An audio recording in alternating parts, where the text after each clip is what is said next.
Hello everyone, आप सभी का हमारे YouTube channel US virtual campus में स्वागत है। बच्चों, आज की इस वीडियो सेशन में हम लोगों का जो टॉपिक होगा, जिसके बारे में आज हम लोग बात करेंगे, वो होगा CGL 2023 के टीयर 1 में पूछे गए एंटोनिम्स। एंटोनिम्स का आज हमारा ये वीडियो नंबर 1 है। आज हम लोग इस वीडियो नंबर 1 में हम लोग टोटल 25 एंटोनिम्स की चर्चा करेंगे, जो कि CGL 2023 में टीयर 1 में पूछे जा चुके हैं। जो शेष जो एंटोनिम्स रह गए हैं उनकी चर्चा हम लोग वीडियो नंबर 2 में करेंगे। इसका मतलब है कि एंटोनिम्स के 2 वीडियो होंगे, एक वीडियो आपके सामने है और एक वीडियो आगे आने वाले दिनों में आपको देखने को मिलेंगे। आज की इस वीडियो सेशन में हम टोटल 25 एंटोनिम्स को देखेंगे, 1 बाय 1 करके देखेंगे कि एंटोनिम्स के किस तरह के नेचर, क्या नेचर है, किस नेचर के एंटोनिम्स CGL टाइप के एग्जाम्स में पूछे जा रहे हैं। हालांकि अगर आप पूरा एनालिसिस करेंगे तो जो वर्ड्स इसमें जो रखे गए हैं एंटोनिम्स के रूप में, वो बहुत आसान है ना। आसान ग्रेड के, उनको ग्रेड कहा जाए तो इजी ग्रेड के वो सारे वर्ड्स हैं जितने भी आप अगर इन क्वेश्चंस को देखेंगे तो आपको लगेगा कि अधिकांशतः वर्ड आप पहले से जानते हैं। फिर भी आप 1 बाय 1 करके देखें और अपने इस जो भी रिवीजन आप करना चाहते हैं तो आप इसको इस वीडियो सेशन के माध्यम से आप अपने वर्ड्स का रिवीजन कर सकते हैं। चलिए, पहला वर्ड हम लोग देखते हैं। कह रहे क्या, one should not yell at children. Hindi समझना जरूरी है ना। बिना हिंदी समझे आप सही तरीके से एंटो नहीं पकड़ सकते हैं। चलिए, कह रहा क्या कि one should not yell at children. अब अगर येल का आपको अर्थ पता है तो आप इसका अर्थ पता कर सकते हैं कि बच्चों पर नहीं चीखना चाहिए, चिल्लाना चाहिए। अगर आप किसी के ऊपर येल करते हैं तो आप उसके ऊपर चीखते हैं, चिल्लाते हैं। चीखना चिल्लाना ये येल होता है, ठीक है। तो क्या कहा गया है क्वेश्चन में कि ना, बच्चों पर नहीं चीखना चाहिए, नहीं चिल्लाना चाहिए। अब चलिए, हमें इसका एंटोनिम्स की ओर जाना है, सिनोनिम्स की ओर नहीं जाना, एंटोनिम्स की ओर जाना है। चलिए, सारे पहले ऑप्शंस को देखते हैं। पहला ऑप्शन है टेरोराइज, दूसरा ऑप्शन है नोटिफाई, तीसरा ऑप्शन है विस्पर और चौथा ऑप्शन है इंडेमनीफाई। देखिए, अब चीखना चिल्लाना, इसका जो अपोजिट क्या होगा, चलिए सारे पहले वर्ड्स का पहले अर्थ हम लोग देख लेते हैं तो हम लोग अपोजिट पर चले आएंगे। नोटिफाई का मतलब होता है सूचित करना। ये बहुत ही पॉपुलर वर्ड है, कोई ऐसा नहीं है कि आप पहली बार जान रहे हैं। मोबाइल की दुनिया में हम लोग दिन भर कई बार नोटिफिकेशन पढ़ते हैं। तो नोटिफाई का मतलब सूचित करना है। इंडेमनीफाई का मतलब क्या होता है, अगर आपने कोई नुकसान किया है, आप उसका अगर भरपाई करते हैं तो आप उसको इंडेमनीफाई करते हैं। मतलब इंडेमनीफाई का अगर सरल शब्दों में कहें तो हर्जाना देना, हर्जाना भरना है ना। नुकसान का जो हर्जाना होता है उस भरने के लिए वर्ड इंडेमनीफाई है। चलिए, विस्पर का मतलब होता है फुसफुसाना। अगर आप किसी मैटर को विस्पर करते हैं तो आप फुसफुसाते, मतलब बहुत धीरे धीरे कहते हैं। फुसफुसाना, आप इसको सरल भाषा में समझे, फुसफुसाना। चलिए, और हमारा अगला है टेरोराइज। तो टेरोराइज का मतलब होता है आतंकित करना। टेरोराइज का अर्थ है आतंकित करना। एक हम लोग वर्ड को देखेंगे, ठीक है। चलिए, अब आप यहाँ सोच सकते हैं कि येल का मतलब होता है चीखना चिल्लाना। येल का मतलब होता है चीखना चिल्लाना, तो इसका अपोजिट क्या होना चाहिए? इसका अपोजिट होना चाहिए फुसफुसाना। इसका अपोजिट होना चाहिए फुसफुसाना, ठीक है ना। चीखने चिल्लाने का अपोजिट क्या होगा? फुसफुसाना। इसका मतलब है कि 1 का हमारा राइट आंसर जो होने वाला है, फुसफुसाना, हमारा किस बॉक्स में, वो नंबर 3 में है। हमारा 1 का जो राइट आंसर बनेगा वो 3 होगा। चलिए, हम लोग क्वेश्चन नंबर 2 में आते हैं। कह रहे क्या, Henry is so servile that other people take advantage of him. मतलब कहने का मतलब है कि हेनरी इतना ज्यादा सर्वाइल है कि लोग उसके फायदा उठाते, लोग उसका फायदा उठाते। चलिए, सर्वाइल का मतलब क्या होता है, थोड़ा सा इस वर्ड को पहले समझते हैं। सर्वाइल का अर्थ क्या होता है? अत्यंत आज्ञाकारी। मतलब आप में एक गुलाम वाला गुण है। आप किसी का आज्ञा पालन के लिए ना तुरंत तत्पर रहते, बहुत तत्पर रहने वाले आदमी हैं आज्ञा पालन के लिए। आप 2 पैरों पर खड़ा रहते किसी के लिए। तो सर्वाइल का मतलब क्या होता है? अगर इसको तोड़ के लिखे तो हम ऐसे लिखेंगे, टू रेडी। अगर इसको तोड़ के लिखा जाए तो टू ओबे। इसका मतलब क्या होता है कि आज्ञा पालन के लिए अत्यंत तत्पर, है ना। आप अत्यंत तत्पर हैं आज्ञा पालन के लिए। चलिए, अब इसका एंटो हमें करना है, इसके उल्टा की ओर जाना है। चलिए, सीपीस ऑप्शन दिया है, एरोगेंट, कनिंग और बिक्रिंग, ठीक है ना। ये हमारे ऑप्शंस है। तो चलिए, आप बहुत ही मतलब एक तरह से आप दब्बू किस्म के आदमी है, आप में गुलाम वाला मेंटालिटी है। अब इसका एंटो क्या होगा? चलिए, सीपीस का मतलब क्या होता है ना, आप लज्जित हो गए हैं, है ना। आपने कुछ गलत किया है और इससे आपका चेहरा एकदम लज्जित चेहरा हो गया है, तो आप सीपीस है। सीपीस का मतलब अगर छोटे शब्दों में कहें तो लज्जित, ठीक है ना। सेम फेस्ड, अगर इसका साइनो अगर लिखें तो इसको हम लिखेंगे सेम फेस्ड, यानी कि आपका जो चेहरा है वो लज्जित हो चुका है, आपने कुछ गलत कर दिया है। एरोगेंट का मतलब होता है घमंडी। आइए, कनिंग का मतलब होता है धूर्त। और आगे बढ़ते हैं, बिकरिंग का मतलब होता है स्क्वैबल्स, मतलब बहस, है ना, बहस आप सिंपल कह सकते हैं, या नोक झोंक, या नोक झोंक। अब आप आइए, अब हम आते हैं एंटोनिम्स की ओर। सर्वाइल का मतलब क्या है भाई? तो अत्यंत आज्ञाकारी हैं आप। अब इसका एंटो क्या होगा? अगर आज्ञाकारी ही मान लेते हैं कि सर्वाइल का मतलब आज्ञाकारी ही होता है, बहुत विनम्री होता है, तो इसका एंटो क्या होगा? इसका एंटो होना चाहिए एरोगेंट, है ना, इसका एंटो होना चाहिए एरोगेंट। एरोगेंट का मतलब घमंडी। इसका मतलब है कि 2 का राइट आंसर हमारा 2 होने वाला है। आइए हम लोग क्वेश्चन नंबर आते हैं 3 की ओर, देखते हैं कि थर्ड हमारा क्या है। थर्ड क्या कहता है? He was compelled by every one, है ना, टू ज्वाइन द ग्रुप। चलिए, मतलब कंपेल का मतलब होता है बाध्य करना, है ना। चलिए, तो उसे बाध्य किया गया, ठीक है ना, सभी के द्वारा बाध्य किया गया ग्रुप में शामिल होने के लिए। चलिए, अगर आप किसी को कंपेल करते हैं तो आप उसको बाध्य करते हैं कुछ करने के लिए। चलिए, अब इसके अपोजिट की ओर हमें जाना है, ठीक है। चलिए, इंड्यूस का मतलब क्या होता है? देखिए, इंड्यूस के कई मतलब होते हैं, लेकिन यहाँ जो मतलब मैं चाहता हूँ बताना वो है मनाना, फुसलाना, ठीक है ना, मनाना या फुसलाना, है ना। इंड्यूस का साइंस में भी यूज होता है बहुत ज्यादा।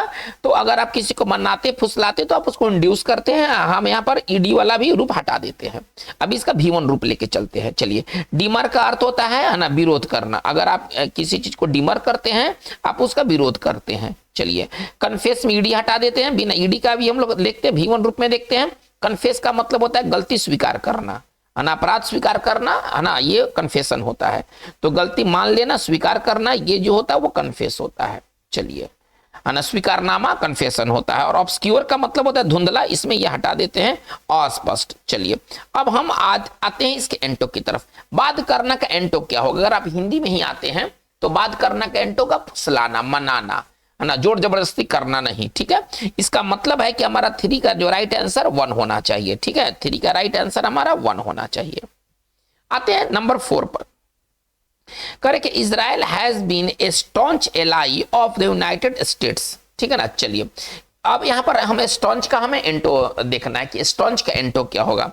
ऑप्शंस क्या दिया है? केयरलेस, कंफ्यूज्ड, अनस्टडी और रिजोल्यूट, ठीक है। चलिए, देखिए, अगर कोई व्यक्ति किसी का स्टॉन्च एलाई है, सपोर्टर है, तो इसका मतलब है कि वो फेथफुल है, वो विश्वासी है, आप उस पर विश्वास कर सकते हैं। इसका अगर साइनों की बात किया जाए, अगर स्टॉन्च के साइनों की बात किया जाए, तो हम लिख सकते हैं स्टीड फास्ट, फेथफुल, ठीक है ना, फेथफुल, ठीक है ना, जिस पर आप भरोसा कर सकते हैं। लॉयल, मतलब इस सबका मतलब अगर हम कहें तो एक शब्द में हम कह सकते हैं कि स्टॉन्च का मतलब होता है प्रबल, लेकिन आज्ञाकारी के मतलब स्टॉन्च का मतलब क्या होता है ना, कि आप उसको धोखा नहीं देने वाले हैं, आप उसके प्रति लॉयल, वफादार।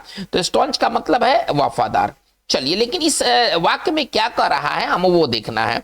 Israel has been a staunch ally of the United States, ठीक है, मतलब वफादार, एलाई मतलब सहयोगी, एलाई का मतलब होता है सहयोगी, यानी कि इजराइल जो है वो अमेरिका का एक वफादार सहयोगी है ना। चलिए, अब इसका अपोजिट क्या होगा? चलिए, अपोजिट देख लेते। केयरलेस, लापरवाह, क्या ऐसा होगा एंटो? चलिए, कंफ्यूज का मतलब होता है असमंजस, असमंजस में उलझा हुआ। चलिए, है ना, उलझा हुआ, असमंजस या उलझा हुआ कह सकते, कंफ्यूज का मतलब उलझा हुआ। चलिए, हम आगे बात को देखते हैं। अनस्टडी मतलब अस्थिर, जो स्थिर ना हो, और रिसोल्यूट का मतलब मजबूत। चलिए, अब हमें इसमें से एक नियर, है ना, हमें एंटो खोजना है। तो इसका जो सबसे नजदीकी जो एंटो होगा वो अस्थिर होगा, मतलब आप में स्थिरता का भाव है, आप विश्वासी नहीं है, आप कभी कहेंगे क्या, कभी करेंगे क्या। तो इसका मतलब है कि हमारा जो राइट इसका एंटो होना चाहिए वो अनस्टडी होना चाहिए, यानी कि 4 का हमारा जो आंसर क्या बनेगा? 4 का राइट आंसर हमारा 3 होगा। लेकिन अगर इसके रियल अगर एंटो के बारे में बात करें, अगर इसके रियल एंटो के बारे में बात करें, तो इसका एंटो क्या होगा? जिस पर भरोसा ना किया जा सके, ठीक है ना। तो इसका रियल जो अगर एंटो होगा, जो इस सेट से मतलब नहीं रखेगा, वो क्या होगा? अनरिलायबल, अनरिलायबल मतलब कि जो भरोसेमंद नहीं है। अगर कोई चीज अगर अनरिलायबल है, यानी कि वो भरोसेमंद नहीं है, तो इसका राइट एंटो जो होगा वो स्टॉन्च का वो होगा अनरिलायबल, ठीक है ना। लेकिन अगर सेट के हिसाब से बात करें, जो आपको क्वेश्चन में दिखाई दे रहे हैं, तो उसका राइट आंसर 3 होना चाहिए। आइए नंबर हम आते हैं नंबर 5 में। Correct, the thief was cot with spurious Picasso painting. Thief को पकड़ा गया पिकासो पेंटिंग के साथ, स्प्यूरियस पेंटिंग था। स्प्यूरियस का मतलब अब हमें खोजना है कि स्प्यूरियस का मतलब क्या होता है। देखिए, कोई चीज यदि स्प्यूरियस है तो वो नकली है, वो असली नहीं है ना। स्प्यूरियस का जो प्रयोग होता है नकली कहने के लिए होता है, नकली, डुप्लीकेट। जैसे कि अगर हमको कहना नकली दवा कहना है तो हम उसको कैसे पेयर में लिखते हैं, जोड़ा में कैसे लिखते हैं, स्प्यूरियस मेडिसिन, ये है हमारा नकली दवा। चलिए अगर हमको लिखना है नकली मतलब शराब लिखना है, जो जाली शराब, जो अवैध शराब बिकता है ना, स्प्यूरियस वाइन होते हैं, तो ये पेयर है स्प्यूरियस के साथ। चलिए अब पेंटिंग का क्या कहा गया है कि चोर को एक स्प्यूरियस पेंटिंग के साथ पकड़ा गया है जो पिकासो का पेंटिंग है। चलिए अब इसका अगर हम एंटो के बारे में बात करते हैं, सारे वर्ड्स को पहले देख लेते हैं। ऑथेंटिक मतलब होता है वास्तविक, है ना, आपने इस वर्ड को जरूर पढ़ा होगा। फेक मतलब होता है नकली। चलिए स्प्लेंडिड का मतलब होता है शानदार, ठीक है ना। चलिए और स्टोलन का मतलब होता है चुराया हुआ, और स्टोलन का मतलब होता है चुराया हुआ। इसका मतलब है कि हमारा स्प्यूरियस का राइट एंटो क्या होने वाला है, इसका मतलब नकली है तो इसका एंटो वास्तविक होना चाहिए। इसका मतलब हमारा 5 का राइट आंसर जो होगा वो 1 होगा। चलिए आते हैं नंबर 6 में। करेक्ट है, Ranan feels that the notion of democracy is a farce. Ranan को लगता है कि जो लोकतंत्र की जो अवधारणा है ना, नोशन का मतलब अवधारणा, है ना, कि जो क्या कहते हैं, जो लोकतंत्र की अवधारणा है वो एक मजाक है। फार्स का मतलब होता है मजाक, गलत सेंस में, है ना, रिडिकुलस वे में कहा गया मजाक, ठीक है ना, कि जो मतलब लोकतंत्र की जो अवधारणा एक मजाक, एक फार्स है। चलिए अब इसमें हमें एंटो करना, अवधारणा का हमें एंटो लेके चुनना है ना। अवधारणा कोई कॉन्सेप्ट पर आधारित होते हैं, ठीक है। चलिए अब इसके लिए क्या है, रियलिटी, ला, क्वोशिएंट और पोर्शन। सबसे नजदीकी जो इसका एंटो होना चाहिए वो रियलिटी, सच्चाई। अवधारणा का जो एंटो होगा वो सच्चाई होगा, ठीक है ना। हाँ ये एक फैक्ट है, और अवधारणा जो होता है वो गलत भी आपका हो सकता है। तो इसका मतलब है कि हमारा जो 6 का राइट आंसर 1 होगा। आते हैं हम लोग क्वेश्चन नंबर 7 की ओर आते हैं। कर है क्या, he brought disgrace to his family by being involved in illegal activities. इसका हिंदी क्या निकलेगा, वह, है ना, अवैध क्रियाकलापों में लिप्त रह करके, अवैध क्रियाकलाप में लिप्त रह करके अपने परिवार के लिए क्या लाया। डिसग्रेस का मतलब होता है इंसल्ट, अपमान। चलिए अपने परिवार के लिए अपमान लाया क्योंकि वो जो व्यक्ति था वो इलीगल एक्टिविटी में इन्वॉल्व था, और गलत चीजों में इन्वॉल्व होने के कारण उसका परिवार जो है वो बदनाम हुआ, अपमानित हुआ। चलिए अब हमें इसका एंटो करना है। अपमान का एंटो क्या होगा, अगर हिंदी में आते हैं तो अपमान का एंटो होगा सम्मान, ठीक है। चलिए देखते हैं, सेम का मतलब शर्म, डिस्कॉर्ड का मतलब झगड़ा, ठीक है। चलिए ऑनर का मतलब सम्मान, और बात करते हैं सस्पिशन का मतलब संदेह। अब आप खुद आप यहां से जज कर सकते हैं कि हमारा डिसग्रेस का एंटो क्या होना चाहिए। तो डिसग्रेस का एंटो होना चाहिए ऑनर होना चाहिए, नहीं, डिसग्रेस का एंटो ऑनर होना चाहिए। 7 का आंसर हमारा 3 बनेगा। चलिए आते हैं नंबर 8 में। कर क्या, he just needs to calm down a wee bit, मतलब बहुत थोड़ा, है ना, वी मतलब बहुत कम, है ना, लिटिल बिट मतलब थोड़ा, इसको आप थोड़ा मान ले, ठीक है ना। चलिए उसे थोड़ा शांत होने की जरूरत है। क्या कर रहा है, उसे थोड़ा शांत होने की जरूरत है। काम डाउन का मतलब शांत होना, उसे थोड़ा सा शांत होने की जरूरत है। चलिए अंडरस्टैंड समझना, डिसिपेट का मतलब होता है किसी चीज का खत्म हो जाना, ठीक है। एजिटेट मतलब उद्वेलित होना, और क्वेश्चन मतलब प्रश्न, यानी कि हम देखिए शांत होना का, शांत होना, ये करेंगे शांत होना, तो शांत होना का क्या हो जाएगा, एजिटेट। अगर आप एजिटेट होते तो उद्वेलित होते हैं आप, है ना। तो चलिए उद्वेलित होना, इसका शुद्ध हिंदी जो है वो इस तरह से है, उद्वेलित, ठीक है ना, होना। उद्वेलित होना मतलब एजिटेट अगर आप हैं तो आप में बेचैनी आ गया है, आप शांत नहीं, बेचैन होना। उद्वेलित होना अगर टफ हिंदी लग रहा है तो किसी को कोई काम करने के लिए बेचैन होना। बेचैन होने का मतलब है कि कोई काम करने के लिए बेचैन होना, वो जो होता है वो एजिटेट होता है। इजी से वर्ड बना एजिटेशन। एजिटेशन आप पेपर में अक्सर आप देखेंगे, आंदोलन, है ना, आंदोलन के लिए लोग धमकी देते हैं, लोग आंदोलन पर चले जाते हैं। तो इस आंदोलन के लिए जो सबसे बढ़िया वर्ड है जो इस्तेमाल होता है पेपर में वो है एजिटेशन, ठीक है। चलिए तो मतलब शांत होने का एंटो होगा बेचैन होना, उद्वेलित होना, और इसका राइट आंसर जो होगा वो आपका 8 का आंसर 3 होगा। चलिए हम बात को हम लोग आगे लेके बढ़ते हैं। नंबर 9 में कहता है क्या, managers who delegate reduce there workload. देखिए डेलीगेट का मतलब क्या होता है, अगर आप डेलीगेट करते हैं किसी काम को तो इसका मतलब होता है कि आप अपने से जूनियर रैंक वाले को कुछ काम दे देते हैं। मतलब अपने से नीचे वाले को काम सौंपना, अपने से नीचे पद वाले को काम सौंपना, ये डेलीगेट होता है। डेलीगेट वर्ब के रूप में अगर हम इस्तेमाल करते हैं तो इसका मतलब होता है कि अपने से नीचे अपने से नीचे पद वाले व्यक्ति को काम सौंपना। आप काम सौंपते अपने, जैसे कि कोई बॉस है, अपना कुछ काम असिस्टेंट को सौंप दिया, तो वो क्या किया, अपने वर्क को है ना, उसने क्या किया, डेलीगेट किया। ठीक है, तो अपने से नीचे पद वाले व्यक्ति को कार्य सौंपना।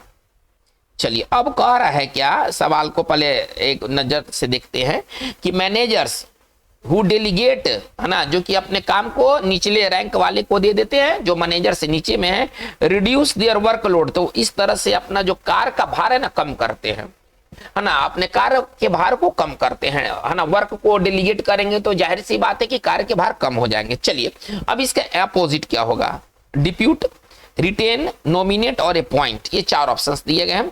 डिप्यूट का मतलब होता है नियुक्त करना, चलिए यहां पर नियुक्त करना। चलिए रिटेन का मतलब होता है बरकरार रखना, मतलब खोना नहीं, देना नहीं, बरकरार रखना। अगर आप कोई चीज को अगर आप रिटेन करते हैं तो बरकरार रखते हैं। नॉमिनेट का मतलब नामित करना, चलिए, और अपॉइंट का भी मतलब होता है नियुक्त करना, नियुक्त करना, है ना। डिप्यूट का मतलब तैनात करना, आप यहां लिख सकते हैं तैनात करना, इसको हटा दिया जाए, नियुक्त करना को हटा दिया जाए, ठीक है ना। चलिए डिप्यूट का मतलब होता है तैनात करना, ठीक है ना। अगर आप किसी को डिप्यूट करते हैं, आप उसको लगाते हैं काम पर, तो नियुक्त करना। अब आप यहां से खुद समझ सकते हैं कि हमारा राइट एंटो क्या होने वाला है। चलिए अब देखिए, यह डेलीगेट का मतलब होता है अपने से नीचे पद वाले को कार्य, है ना, काम अपने से नीचे पद, अपने से नीचे वाले व्यक्ति को कार्य सौंपना, सॉरी होना नहीं, कार्य सौंपना। चलिए अब हम आते हैं सीधे अपने आंसर की ओर। तो यहाँ रिटेन इसका होगा बरकरार रखना, मतलब अपने कार्य को, है ना, अपने पास ही रखना, देना नहीं। यही राइट एंटो बन सकता है, यही राइट एंटो बन सकता है, यानी कि 9 का राइट आंसर हमारा 2 होगा। आइएगा नंबर 10 में, correct. Most of the things in life are transient, हाँ, मतलब हमारे जो जीवन की जो चीजें है ना, अधिकांश जो चीजें हैं वो ट्रांसिएंट है। ट्रांसिएंट का मतलब क्या होता है, अगर कोई चीज अगर ट्रांसिएंट है तो वो क्षण भर के लिए है, वो ज्यादा समय तक नहीं रहने वाला है, वो अस्थाई है। ट्रांसिएंट को अगर सिंपल भाषा में अगर कहा जाए तो वो अस्थाई है, ठीक है ना। चलिए अब इसका एंटो आपको खुद नजर आ जाएगा इसमें, है ना। अस्थाई का एंटो क्या हो जाएगा, परमानेंट, बोरिंग, फ्लीटिंग और टॉक्सिक। चलिए इसका राइट एंटो जो होगा वो परमानेंट होगा, है ना, अस्थाई। परमानेंट मतलब अस्थाई। चलिए फ्लीटिंग मतलब होता है क्षणिक, इस सबका थोड़ा सा हिंदी देख लिया जाए। और टॉक्सिक का मतलब होता है जहरीला, और टॉक्सिक का मतलब होता है जहरीला। तो जाहिर सी बात है कि हमारा 10 का जो राइट आंसर होगा वो 1 होगा। आइए 11 में, है ना, क्वेश्चन नंबर 11 में आते हैं। करे क्या, that is a picture worth seeing but this is an absurd piece of art. चलिए कह क्या कि वह जो पिक्चर है वो देखने लायक है, वर्थ मतलब लायक, सिंग मतलब देखना, वह जो पिक्चर है वो देखने लायक है, लेकिन यह जो पिक्चर है ना एब्सर्ड पीस ऑफ आर्ट है। एब्सर्ड का मतलब क्या होता है, चलिए थोड़ा सा चलते हैं। एब्सर्ड का मतलब बकवास, हास्यास्पद, जिस पर हंसी आ जाए, ठीक है ना। चलिए मतलब सिंपल भाषा में एब्सर्ड का मतलब बकवास, बेतुका, ठीक है ना। चलिए अब इसके सिनोनिम्स क्या होंगे, अगर इसके सिनोनिम्स की चर्चा करें तो एब्सर्ड का सिनोनिम्स हो जाएगा लुडिक्रस, है ना। एब्सर्ड का सिनोनिम्स हो जाएगा लुडिक्रस, है ना, मतलब आप ऐसा समझिए इरेशनल, ये एब्सर्ड के सिनोनिम्स हो जाएंगे। ओके चलिए अब यहाँ इसका हिंदी देखते हैं। रियलिस्टिक मतलब वास्तविक, है ना, रियलिस्टिक मतलब वास्तविक। एरी मतलब होता है ना ईरी, है ना, ईरी का मतलब होता है मतलब विचित्र, आप इसको ऐसा समझे विचित्र। चलिए ऑड मतलब भी विचित्र, और ऑर्डिनरी मतलब साधारण।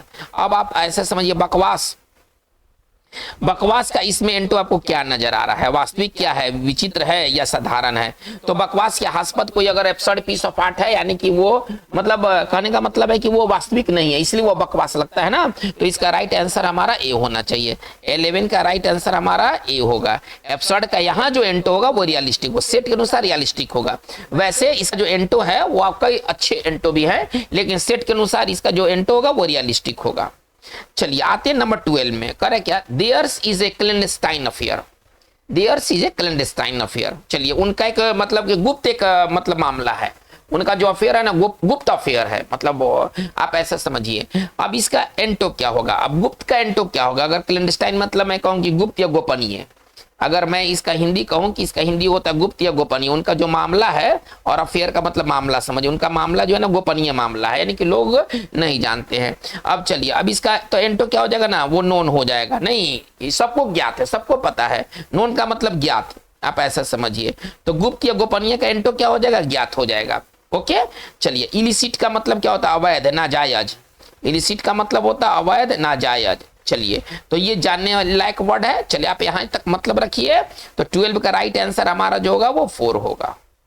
आइएगा नंबर 13 में कर है क्या, the panel picked the candidates randomly for the interview. चलिए एक बार फिर से सवाल को देखा जाए, the panel picked the candidates okay randomly for the interview. चलिए इसमें से हमें इसका एंटो खोजना है। रैंडम का मतलब क्या होता है, देखिए कोई चीज को अगर आप रैंडम वे से करते हैं तो आप जैसे तैसे करते हैं, आपके पास कोई प्लान नहीं होता है, आप जैसे तैसे है ना, मतलब जो समझ में आया वैसे कर दिया, ठीक है ना, तो ये रैंडम हुआ। रैंडमली देखिए, रैंडमली का मतलब क्या होता है, अगर सिंपल भाषा में कहें तो जैसे तैसे, मतलब कोई आपके पास तरीका नहीं है, ठीक है ना। चलिए बिना लक्ष्य के, है ना, आपके पास कोई टारगेट नहीं है। चलिए इसका एंटो क्या होगा, इसका एंटो अगर हम बात करते हैं तो इसका एंटो होना चाहिए सिस्टमेटिकली, ढंग से, है ना, सुव्यवस्थित तरीके से। यदि कोई चीज को अगर आप सिस्टमेटिकली करते हैं तो आप कैसे करते हैं, सुव्यवस्थित तरीके से करते हैं। तो यही रैंडमली का राइट एंटो इस क्वेश्चन पेपर में हमें दिखाई दे रहा है। चलिए बाकी इसका कोई एंटो से लेना देना भी नहीं है, तो हमारा 13 का जो राइट आंसर होगा वो 1 होगा। आइए इसके बाद हम आगे बढ़ते हैं। Correct, taking a brisk walk can often induce a feeling of well being. यदि आप ब्रिस्क वॉक करते हैं तो इससे एक अच्छा होने का ना, एक अच्छा चंगा होने का ना अनुभूति आपको प्राप्त होगा। जैसे आप तेज कदम से चलते हैं तो लगता है कि हम अच्छे हैं, तो ब्रिस्क वॉक का मतलब है कि तेज कदम से चला गया कोई वॉक, है ना। ब्रिस्क का मतलब तेज होता है, आप ऐसे मोटा मोटे अर्थ समझे, ब्रिस्क का मतलब तेज होता है।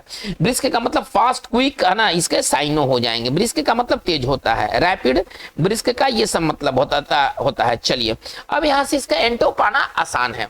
अगर आप देख रहे हैं तो सारी बातें हैं तो उसमें स्लो हो जाएगा। अरे फास्ट, क्विक का एंटो क्या होगा, स्लो होगा। तो ब्रिस्क का भी एंटो क्या हो जाएगा, स्लो हो जाएगा। स्लो का मतलब धीमा। तो इसका मतलब है कि 14 का हमारा राइट आंसर हमारा 1 बनेगा। चलिए हम आते हैं पर क्या नंबर 15 में, trivial issues have always interested our boss. यानी कि जितने भी फालतू की बातें हैं, बेकार की बातें हैं, महत्वहीन जो चीज है, हमारे बॉस को बड़ी अच्छा लगता है, वही सब बातें हमारे बॉस को बहुत अच्छा लगता है। इसका हिंदी ये हुआ। ट्रिवियल का मतलब होता है महत्वहीन, जिसका कोई महत्व नहीं हो, है ना, महत्वहीन, है ना, गौण, तुच्छ, आप ऐसे समझिए। तो इस तरह की जो महत्वहीन बातें हैं, ठीक है ना, हमारे बॉस को हमेशा रुचि पैदा करता है। चलिए इसके एंटो पकड़ना है, सिनोनिम्स नहीं पकड़ना, एंटोनिम्स पकड़ना है। चलिए अब यहां पर होपफुल, आशापूर्ण, अगर हम कहें इसका हिंदी आशापूर्ण, फियर्स का मतलब होता है भयंकर, ठीक है ना। चलिए और कॉमन मतलब आम, साधारण, और सिग्निफिकेंट का मतलब महत्वपूर्ण। अब आप खुद यहां से आप एंटो पकड़ सकते हैं। महत्वहीन का एंटो क्या हो जाएगा, महत्वपूर्ण हो जाएगा। यानी कि हमारा जो राइट आंसर होगा वो 15 का राइट आंसर जो होगा वो 4 होगा।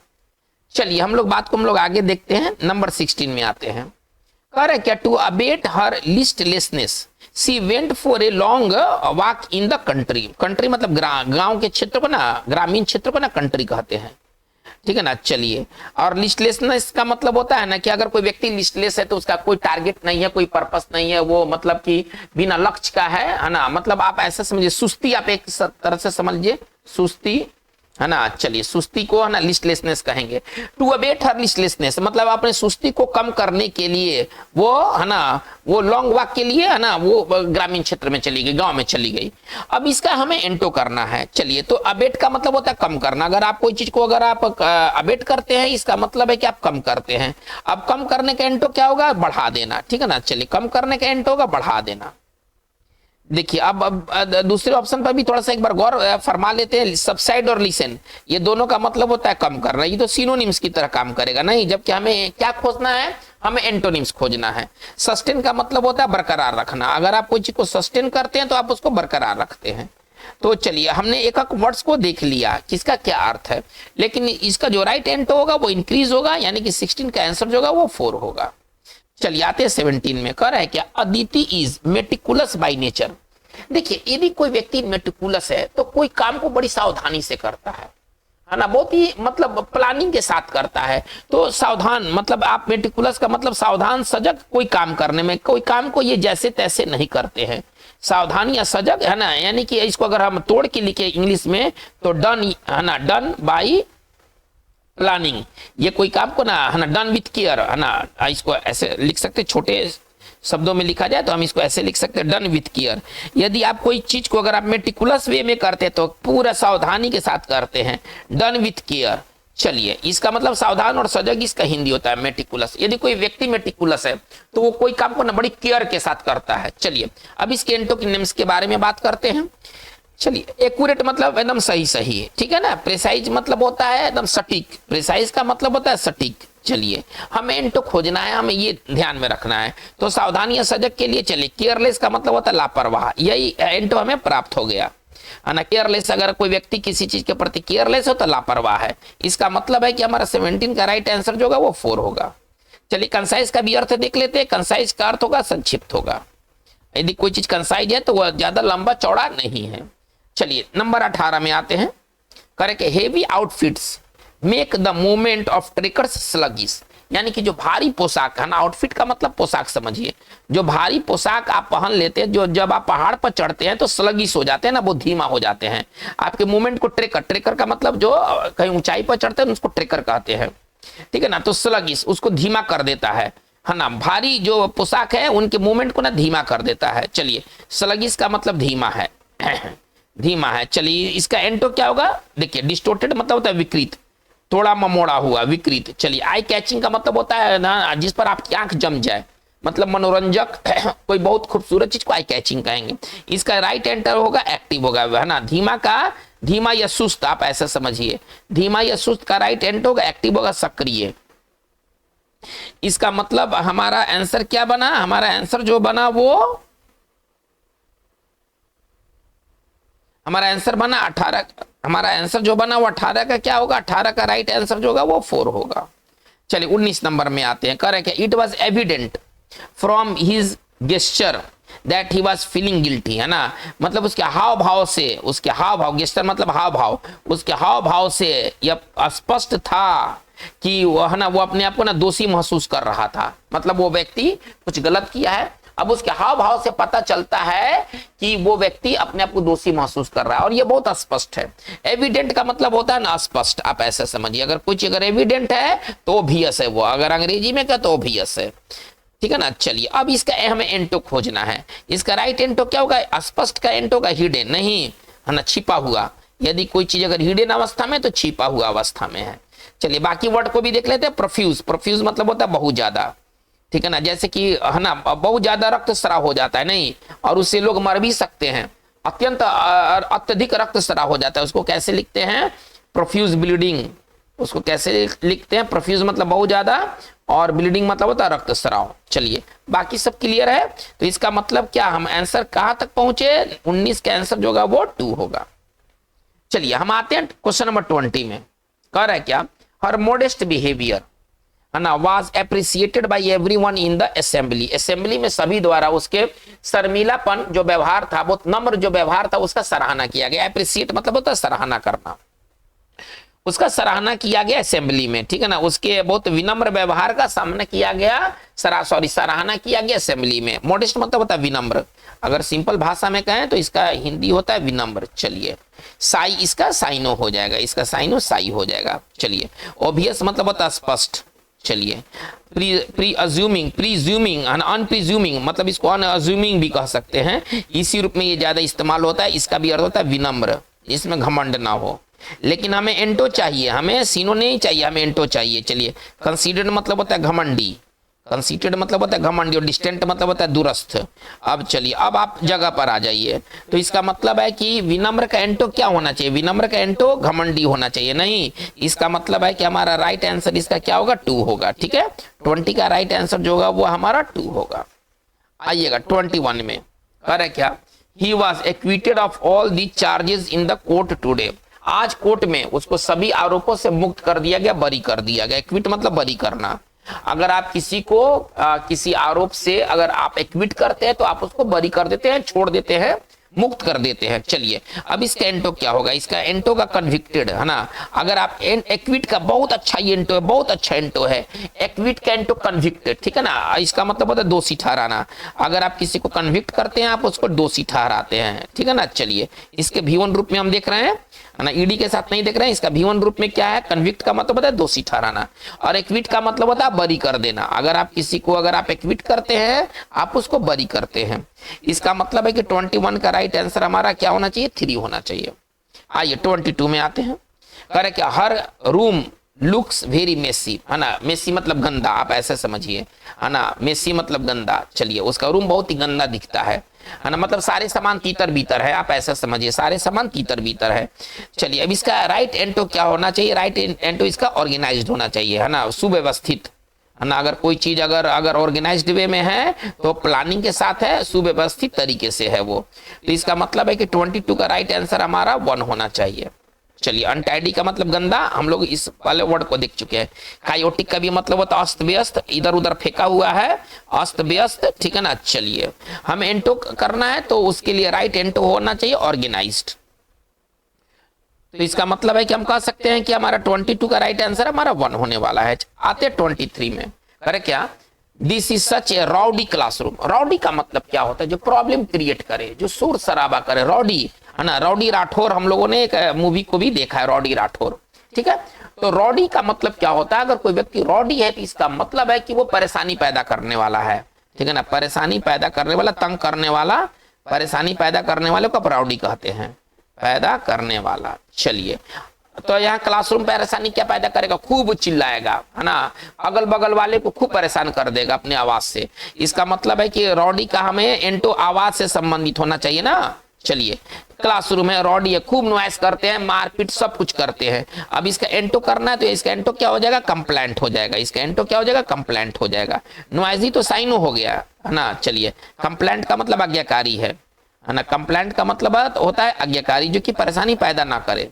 चलिए हम बात को आगे लेके चलते हैं। तो इसका मतलब है कि 23 का जो राइट आंसर होना चाहिए वो 2 होना चाहिए। आइएगा 24 में, करें क्या, माई एनर्जी वेंड, है ना, to see my college team performing poorly in the match. मेरा एनर्जी क्या हो गया जब मैंने देखा अपने कॉलेज की टीम को मैच में खराब प्रदर्शन करते हुए, तो मेरा एनर्जी माना नीचे चला गया। वेन मतलब खत्म होना, धीरे धीरे खत्म होना। चलिए अब इसका अगर एंटो के बारे में बात किया जाए, अबेट मतलब तो कम होना, ये तो अभी हुआ है, ठीक है, ये तो साइनो हो गया। इसका एंटो का ग्रीव, बढ़ना, है ना, ग्रीव का मतलब ग्रो, अभी हम लोग ग्रो फॉर्म में लेके चलते हैं, ग्रो का मतलब बढ़ना होता है। वेन का मतलब क्या होता है, कम होना, घटना होता है। चलिए हम आते 25 में, कह रहा है क्या, the emperor was considered as a wicked man. Emperor को क्या माना गया था कि इंपेरर एक विकेड मैन, एक दुष्ट किस्म का आदमी है, बहुत बदमाश किस्म का आदमी है। तो दुष्ट के लिए वर्ड है ना विकेड। अब इसका एंटो करना है तो इसका एंटो क्या होगा, वर्चुअस होगा। वर्चुअस का मतलब होता है सद्गुणी, है ना, जो कि दुष्ट ना हो, है ना। चलिए सैवेज का मतलब होता है बर्बर, यहाँ पर बर्बर का जरूरत नहीं है। फियर्स मतलब होता है भयंकर, ठीक है ना। चलिए और भाइल का मतलब होता है घटिया, बेहद खराब। यदि कोई चीज भाइल है तो घटिया है ना, बेहद खराब है वो। चलिए तो ये सारे ये आपके वर्ड के अर्थ हो गए। अब चलिए विकेट का राइट एंटो हमें करना है ना। विकेट मतलब दुष्ट, और वर्चुअस का मतलब होता है सद्गुणी, है ना, मतलब सज्जन को ना वर्चुअस कहते हैं। अब इसका मतलब है कि हमारा 25 का राइट आंसर हमारा 1 हुआ। तो बच्चों हमारा ये एंटोनिम्स का सेक्शन था, जो कि 2023 के ना सीजीएल के एग्जाम्स में पूछे गए, उसके टीयर 1 में पूछे गए हैं। लेकिन हमारा ये वीडियो जो सेशन है इसका क्रम जारी रहेगा। अभी आगे आने वाले दिनों में आपको और ढेर सारे वीडियो देखने को मिलेंगे। अगर आप इस चैनल पर नए हैं, पहले से चैनल को सब्सक्राइब नहीं किया है, तो आप इसे सब्सक्राइब कर ले। आप अपने कमेंट बॉक्स में जरूर डालें, आप अपने विचारों को जरूर कहें, गलत हो या सही हो, देखा जाएगा कि वीडियो को और अच्छा बनाने के लिए और क्या किया जा सकता है। आज की बात बस इतना ही। Thank you very much.